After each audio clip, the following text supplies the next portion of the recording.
Hi, welcome to my channel. Today in this video we are going to talk about the next inheritance strategy, which is joint strategy. In our last video we saw table per class, where every class in the class hierarchy has its own independent table in the database. We put all those columns in parent class, which are commonly required by child entities, and every child class has its own set of attributes as well. The major drawback of this strategy is the polymorphic query generated by Hibernate is quite complex. Hibernate uses union keyword to merge records fetched from each entity. The another limitation is we cannot use generation type identity to auto-generate our ID field value. We can either use sequence or we can use table. Moreover, in this strategy, JPA uses single Hibernate sequence function to auto-generate ID field value. In this example, you can see that value for these ID fields are coming from same sequence. Now come to today's topic, which is joint inheritance. The entity mappings in this strategy is similar to table per class inheritance. We just need to make few changes in base class entity. First, of course, we need to change the inheritance type to joint. And now we can also use generation type identity to auto-generate ID field value. And similar to table per class, at JPA level, we put all those fields in parent class, which are commonly required by child entities, and every child has its own set of attributes as well. But at database level, however, unlike table per class strategy, we can see that attributes that we define in the parent class are not added in the child table. In table per class strategy, our table definition look like this, where every attribute that we define in the parent class are also added in child tables. But in joint strategy, the table definition look like this. We can clearly see that the attributes of parent entity are not added in the child table. However, we can see the ID field is common in all three tables. But here, the role of ID field in child table is different. This ID field of child table acts as a foreign key in this strategy and stores the primary key value of parent table, which is vehicle table. So one thing is clear here, that in this strategy, we cannot pull records from the table without having some sort of join in our select query.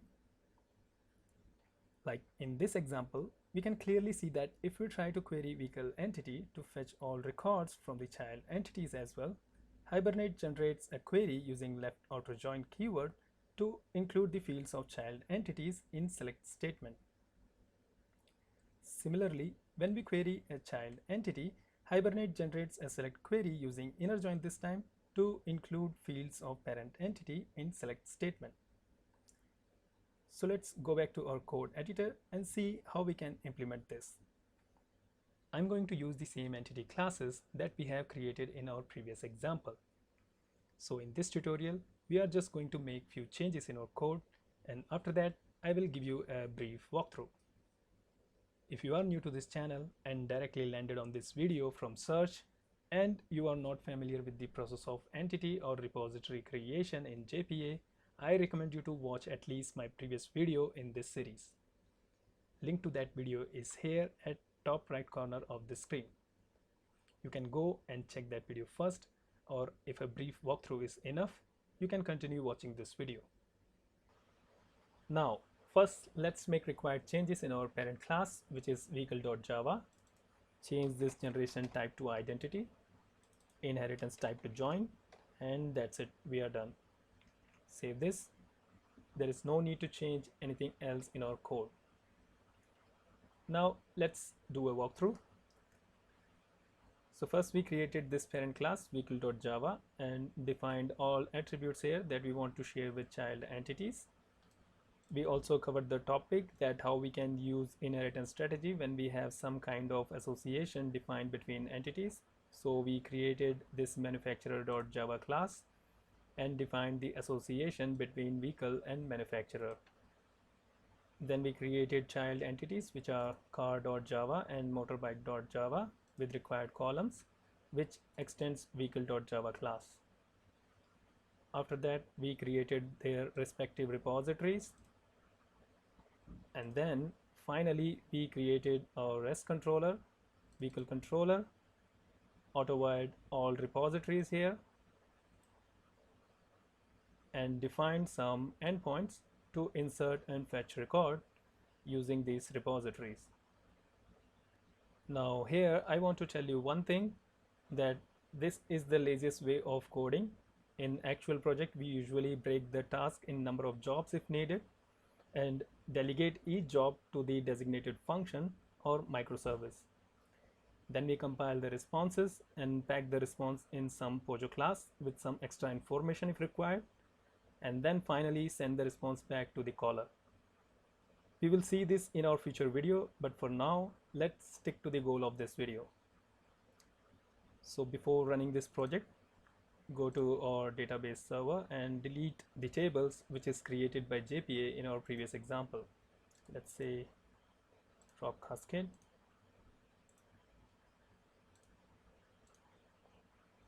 and vehicle and motorbike. Go back to Visual Studio Code and run the application.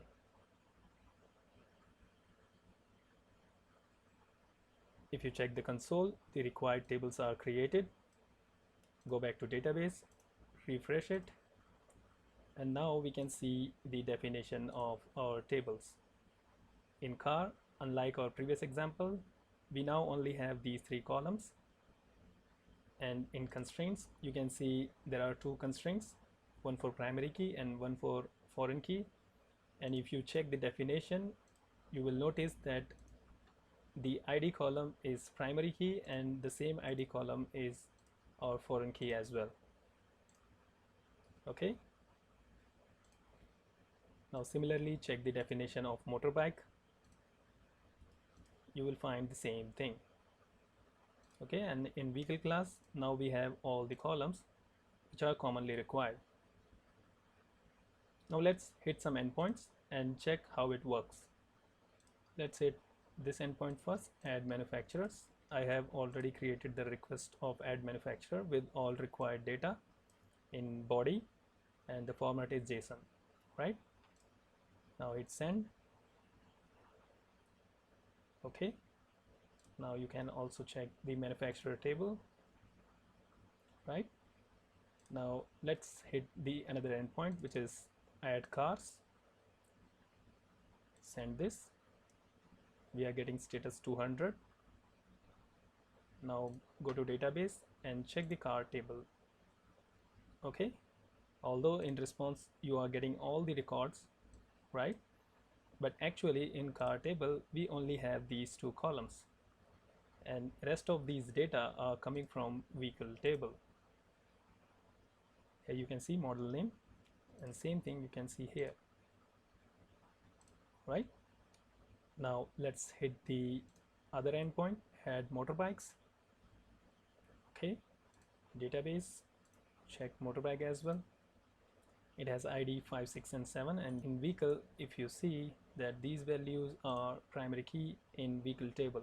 Okay, 5, 6 and 7, right? Now let's hit add vehicles endpoint. Status is 200. Go to database, refresh vehicle table. Now you got new entry here for truck Tacoma, but you will not find any related data to this record in either car or motorbike. Check this, right? Similarly, here also we are not having any related data. Okay, now let's fetch these records using our endpoints. Let's hit this endpoint, get vehicles. Okay, now check the console here, what query Hibernate has generated. This, and here you can see that it is using left outer join. Okay, and left outer join again to include the columns of motorbike table. If we hit endpoint like get cars,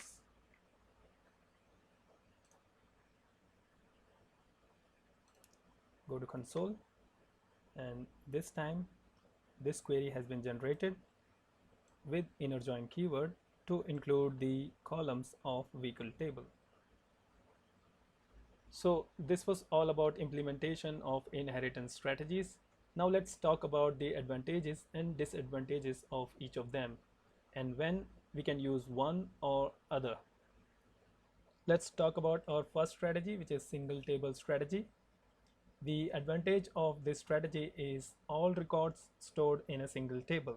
So retrieval of data is of course fast as compared to other strategies. It supports polymorphic queries without requiring any join or union keyword. The disadvantage of this strategy is you cannot put null constraints on columns defined in the child entities. So you need to ensure data consistency through your business logic. So when we can use this strategy, if you are ready to have some columns with null values in every row of your table, and where data consistency managed through business logic is reliable. So here reliable efforts to eliminate data inconsistency is required. Now let's come to next strategy, which is table per class. Advantage of this strategy is retrieval of data from child class is cheap. Data is consistent and you can put constraints on columns. The main disadvantage of this strategy is the polymorphic query generated by Hibernate is complex. You can use this strategy when data consistency is important and you don't need polymorphic queries. However, you will always that option to run polymorphic queries whenever needed. Now the next strategy is join strategy. The advantage of this strategy is that it ensures data consistency. You can have constraints on columns of your child entities. The disadvantage of this strategy is retrieval of data is costly because it always requires join query to fetch records from the table. You can use this strategy if you want data to be consistent and requires polymorphic queries almost all the time when you fetch records from the table. Now come to our last strategy, which is mapped superclass. The advantage of this strategy is, like other strategies, we put all those columns in superclass which we want to share with child entities. The disadvantage of this strategy is it does not have any respective table in the database. So polymorphic queries in these strategies are not possible. You can use this strategy when your only motive is to define and share common attributes with child entities. So these are the advantages and disadvantages of different inheritance strategies in JPA. So this is it for this video. If you like this video, please hit that like button and subscribe to my channel. And please share this video with your colleagues and classmates. In my next video, I'll come up with some other concepts in Spring JPA. Until then, thanks for watching. Bye bye and take care.